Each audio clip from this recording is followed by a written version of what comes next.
ብሬኪንግ ኒውስ ሰበር ዜና ጠቅላይ ሚኒስትሩ አለቀላቸው የኦነጉ መንግስት ተፈረካከሰ የተለያየ አርስት እየተሰጠ የሚደረገው የሳይኮሎጂ ሰለባ መሪን አድጭቴ ሲንጅሩ መሪን ኤረ ወልደበሪ ሲንጅሩ ገሬ ለማኑ መራታ ኦፊ ደቹ ድረጅራል መራታ ኦፊ ሂደዳ ጎዳምቱን ሴና ኦሮሞ ኸሰት መሪ ኤጊበርኩም ለማፍቁደን ሰዴት ወራኒ ብልሱም ኦሮሞቲፍ ሞቱማ ወላዱ ጀልቀበኒ ቆፈ ዞንታኔ ኤጊ መሪ አድ ብልሱም ኦሮሞቲፍ ገሬ ኢፒአር ደፍጅቱት በርኩል ሰገል ተሞት ጎዳምቴን ቦት መሪ ጀልቀባ ኸቆንዳልቶቲ ፖለቲካ ገም ለማኒ ፉለታኒ በርጩማ ተከራቲ ወሊ መሪያተኒ ኹመታን ሳቲ ስቴፕ ሚዳዱ ጀደቲ ነመን ጆን ዱቢ ተናማሉን አንጀት ኢጆና ነች ሊሰርጋድ አዝራማን እርግቴ ከናንጀት ኢጆን ጀልቀባ jijjiirami marii tanaan boot garee talamaan jidduu mul'achuu argeechu jijjiirami jalqaba maqaan shane jed ibsa mootummaa yookaan haasa mootummaa keessa dhabamu argeechu kan naaf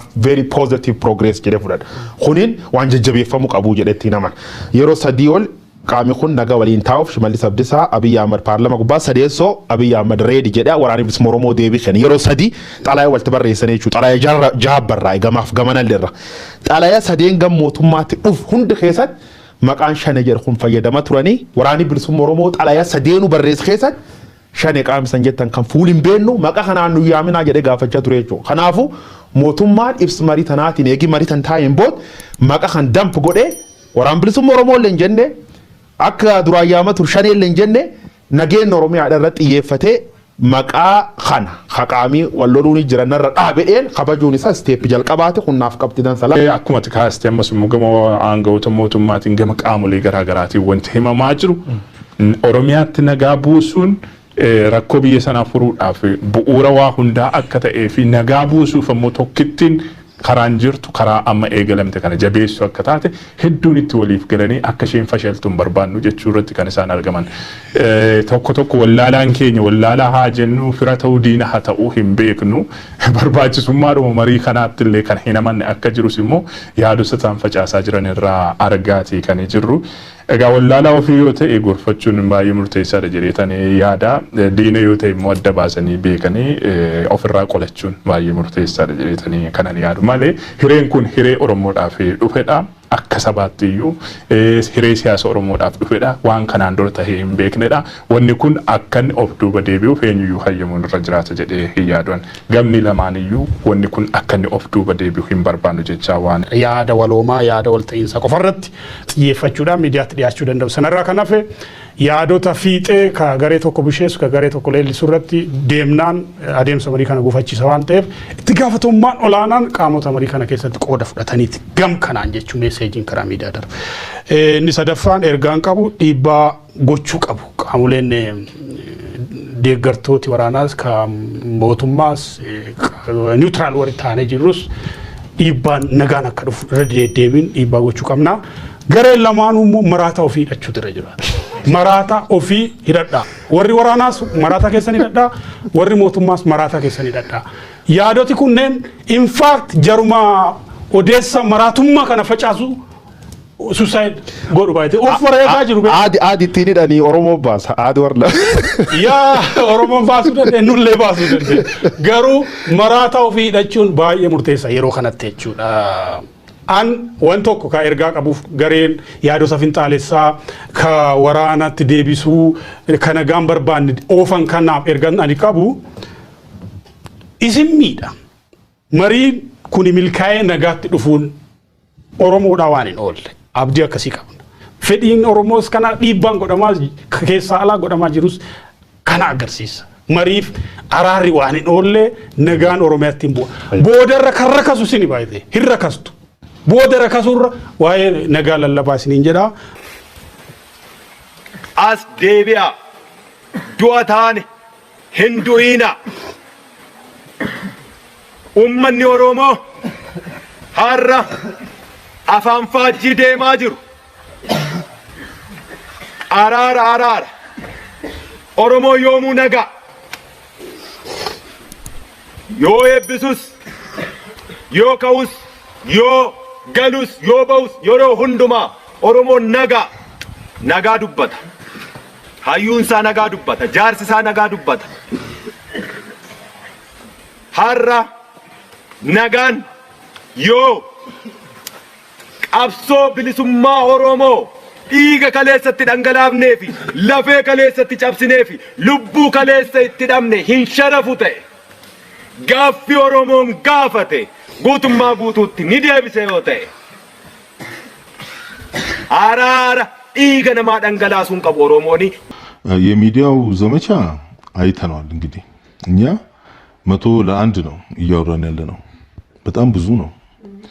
አንዳንዴ ያስደነግጣል። ዩቲዩብ ተደርድሮ እንደዚህ ብሬኪንግ ኒውስ ሰበር ዜና ጠቅላይ ሚኒስትሩ አለቀላቸው፣ የኦነጉ መንግስት ተፈረካከሰ፣ የተለያየ አርዕስት እየተሰጠ የሚደረገው የሳይኮሎጂ ሰለባ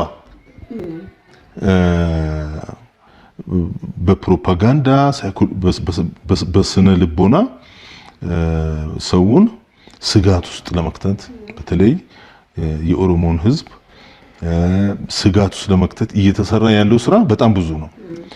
ይሄ በጣም ብዙ ነው። በዩቲዩብ በብዙ ጊዜ ተናግረናል። ይሄን ነገር ደጋግመን እንናገራለን።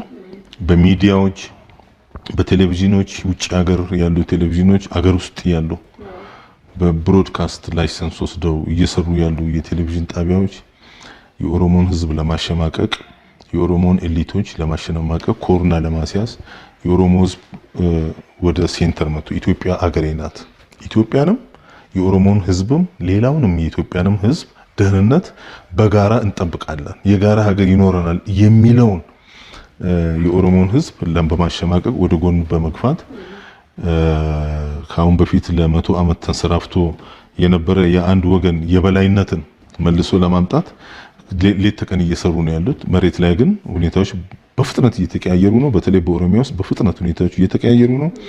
የኦሮሚያ ክልላዊ መንግስት የኦሮሞ ህዝብ ክልሉን ለማልማት አንድነቱን ለማጠናከር የአካባቢውን ሴኩሪቲ የአካባቢውን ደህንነት ለመጠበቅ ሌት ተቀን እየተሰራ ነው።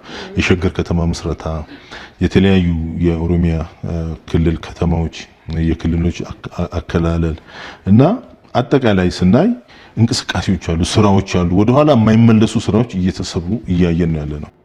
addi bilisummaa Oromoo diina hedduu qabaachuudhaan wal qabatee mootummaan waraana bilisummaa waraana gaafa inni Tigree wajji haasa'u hin dubbanne, gaafa inni Gaambeellaa wajji haasa'u hin dubbanne, gaafa Beniishankoolii fi Qimaantii fi Agawii wajji haasa'ee nagayaan biyya gala tokkollee hin dubbanne, gaafa waraanni bilisummaa Oromoodhaatis bosona jiru mootummaan waliin haasa'eetiin akka nagayaan biyya deebi'anii godhaa gaafa inni jee dachii maru jiran dachii wallaahi waan guyyaa lamee kana deemu jiru osoo miidiyaan irra fokus godhee naannoo Somaalii qofaatu yaa'ii hamtuudha jira. Naannoo Somaaliitu mataan siidha.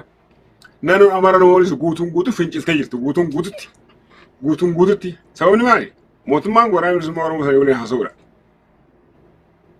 Eritiyaan tan wadha eeggate jiila siidaa ergitee jiila waraana ergitee Finfinnee jirtuutu arraan tana garagalee waraana bilisummaa Oromoo wajjin mootummaan haasa'uu eegalee jennaan gara naannoo Amaaraa saffii galtee jirti. Amma gaa biyyi guutuun gar tokko deebitee Abiyyi Ahmed irra duulaa jirti. Isaan gaa Oromoo balleessuu barbaadan malee Abiyyi Ahmed osoo nifeefi isaan deeggara ta'e silaa wajjinuu dhaabbatanii ammoo waan gurra Oromoodhaaf laachuu eegaleef yaada Oromoo dhaggeeffachuu eegaleef isarratti duula eegalanii Onaagii ati shaneedha biyya cicciruu deemte biyya balleessuu deemte jedhanii maqaa hamaaraan guyyaan isa yaamanaati jiranii mariin addachitees hin jiru. Mariin irra wal dabariis hin jiru. Maaliif guyyaa kaleedhaa akeekkachiisa biyya keessa kanname isin gabaasee ture. Azeemaanii fi Abiin laal naannoon Amaaraa ammoo guutuu fincilee jira. Naannoon Amaaraa fincilee jira. Waraanaanis siyaasaanis dinagdeenis hawaasummaanis guutuu fincilee jira. Eenyu irratti? Mootummaa irratti. Sababni maali? Onagi taa'ee haasa'u jira. Booda dhufee nu balleessaaf. Wanni isaan jibban, wanni isaan akka arraan tana baddu barbaadan Oromoo. Saniifuu amma jirri lama ibsa baasanii burtukaan miidhee sana gawaan ibsan baasanii fi hin beekne warri ibsa baasan maal jedhanii mootummaan Onagii wajji haasa'uun sirrii ta'uu ibsa baasuu qaba ibsa kennuu qaba jedhan akeekkachiisa kun. Maalirra waliin jiranii maaliif mootummaatu waraana bilisummaa Oromoo wajjin waliigalee biyya deebi'aa jarri ABO'dhaatiitu sirnaan biyya keessa sochoo'uu eegala. KFO'tu sirnaan biyya keessa sochoo'uu eegala. Kun isaaniif maali? Du'a. Kanaafi guyyaa kaleedhaa ibsa baasan akeekkachiisa ka ibsisuun. Yani wanni mootummaa irratti isaan ibsa baasan sani amma gaa warri Oromoodhaati san akkana fakkaatutti warri Zanjibara jiru kun wal mari'atanii akka nama waldideetti ibsa baasuu isaanii kun ibsi isaan baasan tokko annama tokko barreessuu na fakkaata dhugatti ibsi isaan baasan tokko